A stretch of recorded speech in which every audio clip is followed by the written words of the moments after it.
orang yang sedang sakit misalnya, dia hanya bermohon kepada Allah supaya sembuh, tapi dia tidak bisa memahami kenapa aku sakit, kesempatan apa yang harus kupikirkan ketika aku sakit untuk Tuhan. Di balik peristiwa itu. Ya, yang ngapain dia sembuh kalau kemudian tidak paham? Ada orang sakit baru ingat Tuhan. Berarti dia ingat Tuhan karena sakit, bukan karena cinta kepada Tuhan. Saudara-saudara, hikmah yang sudah disampaikan Tuan Guru Batak ini pelajaran mahal buat saya. Tapi satu pandangan sederhana bil hikmah ini adalah kemampuan membaca di balik peristiwa. Itulah hikmah. Bersama Tuan Guru Batak telah kalian lihat sendiri, kalian dengar sendiri, tanpa rekayasa, tanpa ekupakeu, semua berjalan dengan penuh hikmah. Sallu ala Nabi Muhammad. Marhaban ya marhaban ya nur aini, marhaban jadal hasani, marhaban marhaban. Sifatullah awal permulaan, paling utama mengenal Tuhan. Tanam di dada ketauhidan, sanad ilmu pada Tuhan. Al-Quran dengan jelas Allah berkata, Ud'u ila sabili rabbika bil hikmah. Ya, Serulah umat, serulah manusia ke jalan Tuhanmu dengan bil hikmah wal maizotil hasanah wajadilhum, debat billati hiya ahsan. Ini Al-Quran An-Nahl 125. Jadi saya kira seruan paling tinggi itu kan tauhid kepada Allah. Dan kata Tuhan, lakukan 3 pendekatan: hikmah, nasihat yang baik, dan diskusi, debat yang arif, yang ihsan. Bil hikmah ini dalam perspektif tasawuf, ya. ini kalau kita kaji, ini nggak cukup 1 malam. Masya Allah. Tapi satu pandangan sederhana bil hikmah ini adalah kemampuan membaca di balik peristiwa. Itulah hikmah. Kemampuan, jadi begini. Kita kan secara sederhana jadi memahami hikmah itu selalu ada sisi baik kan itu. Ada hikmahnya, sisi baik. Itu paling sederhana. Tetapi kemampuan membaca di balik peristiwa, kalau Tuhan buat kamu celaka, lagi sedang tabrakan, kamu jangan hanya mikir kamu sedang tabrakan. Kenapa Tuhan membuat kamu tabrakan? Ada orang yang sedang sakit misalnya, dia hanya bermohon kepada Allah supaya sembuh, tapi dia tidak bisa memahami kenapa aku sakit, kesempatan apa yang harus kupikirkan ketika aku sakit untuk Tuhan. Di balik peristiwa itu. Ya, yang ngapain dia sembuh kalau kemudian tidak paham? Ada orang sakit baru ingat Tuhan. Berarti dia ingat Tuhan karena sakit, bukan karena cinta kepada Tuhan, bukan karena kenal. Repot lagi.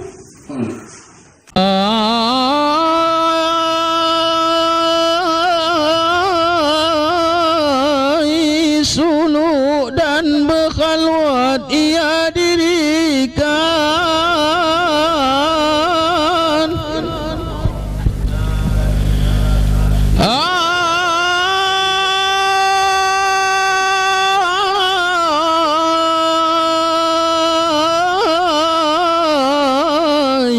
Suluk dan berkhalwat ia dirikan.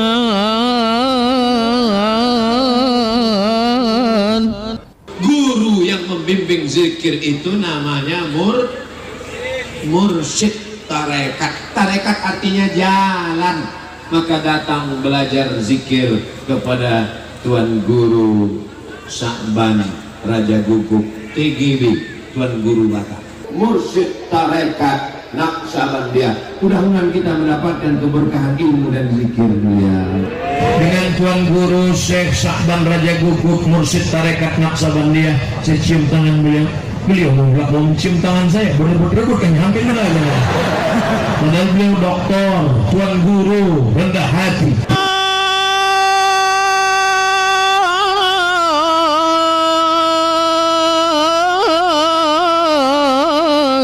Suluk dan berkhaluan ya dirika. Kepada kita semua, kami doakan semoga diberi Allah hidup yang berkah. Amin. Namun, sebelum lebih lanjut, jangan lupa like, komen, dan subscribe agar YouTube ini semakin berkembang dan bermanfaat. Untuk berlangganan, tekan lonceng supaya kalian mendapatkan notifikasi dari akun kami. Jangan lupa like, komen, dan share. Dadah! Saya hanya berdoa, saya kira saya ini untuk menjadi Bang Edi juga tidak siap. Karena hanya Bang Edi yang dibuat Allah seperti itu. Allah. Oleh karenanya, izinkan saya menambahi sisi ini. Iya. Sisi hikmah ini. Artinya, dalam sisi spiritual paling dalam, kalau kebenaran itu kita sampaikan orang masih melawan, menantang, saya kira dengan konteks kita yang sudah merdeka, yang sudah menjebuk, hikmahnya kurang di situ. Saya Bang Egi tinggal di minoritas Muslim. Saya sampaikan tadi 700 kakak, hanya sekitar 25 Muslim, tapi bisa rahmat Allah. Masya Allah. Artinya ada praktek-praktek yang langsung nyata terjadi dan betapa Islam begitu dihormati, dicintai. Karena menerapkan hikmah. Hikmah ini luar biasa. Sampai para ulama-ulama dulu melakukan berbagai amalan supaya ia bisa menembus hikmah. Tanpa dengan spiritual jikir yang kuat, hikmah tak mungkin dicapai. Karena dia hati nurani. Nur membaca hikmah. Pasti benar. Takdir tak bisa dirubah dengan ikhtiar. Tidak bisa. Katanya Umar. Bahkan himmah yang kuat, spirit yang kuat, ikhtiar yang sangat kuat tak bisa merubah takdir. La yaruddul qadar illa doa. Rasionalitasnya gimana? Ya memang takdir itu keputusan Tuhan, ketetapan Tuhan yang mohon maaf tidak ada pengaruhnya dengan ikhtiar kita. Apa arti ikhtiar kita dengan takdir Tuhan? Bang Egi berkehendak, Saragi berkehendak, Bang Sikit berkehendak, Ustadz berkehendak, Dr. Ani berkehendak. Kemudian ini ada anak muda kita, Masud, punya rumah Quran. Masya Allah. Berkehendak, tahfiz Quran. Dia di Sumatera Utara, mengelola tahfiz Quran. Kiai berkehendak, sehingga seluruh manusia berkehendak. Tuhan berkehendak, kehendak siapa yang terjadi? Kehendak Allah. Kehendak Allah. Jadi jangan cerita kehendak kepada Allah, malu. Karena kita kehendak bukan kehendak Allah. Orang sering berkata la haula wala quwata illa billah, tapi masih punya daya. Syirik dong. Iya. Makanya kulillah wa malikal mulki. Betul di situ. Kalau begitu, apakah kita harus diam? Tidak. Tetapi yakinilah bahwa otoritas Tuhan dalam berkehendak menetapkan takdir itu kan cukup indah. Mutlak. Itu ya mutlak indah. Jadi sebenarnya orang, makanya tadi begitu Bang Edi suka bersalawat, Bang Edi itu suka sampai kepada tadi tentang Nur Muhammad, itu sudah sufisme, pengamal mereka. Udah, jadi orang yang spiritual Bisa itu juga jadi kualitas. dan tandanya harus asik. Orang yang mengamalkan sufisme, mengamalkan toreko, dalam batinnya ada zikir, orangnya harus asik. Asiknya gimana? Bagaimana mungkin tidak asik? Kalau dia masih beragama tidak asik, beragama masih gersang, masih kering, dalam tanda petik masih marah-marah, Jadi gagal paham. masih kurang hikmah. Siapa yang sudah sampai ma'rifah, dia akan cinta kepada seluruh makhluk, siapapun dia, apapun agamanya. Kita mendoakan Bang Egi, Masya Allah. semoga diberkahi hikmah.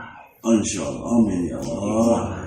Dan kita- itu sesuai dengan sila keempat, kerakyatan yang dipimpin oleh hikmah. Toh. Pancasila. Sekali lagi dari majelis ini kami mendoakan Bang Iki. Allah, amin. Kita semua mendoakan bangsa, mendoakan para pemimpin-pemimpin di mana saja berada agar diberikan Allah petunjuk dan kita menjaga persaudaraan sebangsa dan setanah air. Demikian, Assalamualaikum warahmatullahi wabarakatuh. Waalaikumsalam warahmatullahi wabarakatuh. Saudara-saudara, hikmah yang sudah disampaikan Tuan Guru Bata ini pelajaran mahal buat saya. Egy Sujana Channel, cerdas, berani, militan, bersama Tuan Guru Bata telah kalian lihat sendiri, kalian dengar sendiri, tanpa rekayasa, tanpa ekupakeu, semua berjalan dengan penuh hikmah. Dan akhirnya kita tumbuh kasih sayang di antara kita. Tidak ada yang belagu, tidak ada yang sombong. Walaupun lebih senior saya datang, saya tajam, saya dengarkan nasihat. Jarang orang yang mau begitu. Sisi lain, beliau yang sudah mampu, torekot yang luar biasa, hikmah sudah banyak, mau mendengarkan saya dengan tajam. Itulah kualitas orang-orang yang beriman. Tapi sayangnya orang beriman kurang isi tasnya.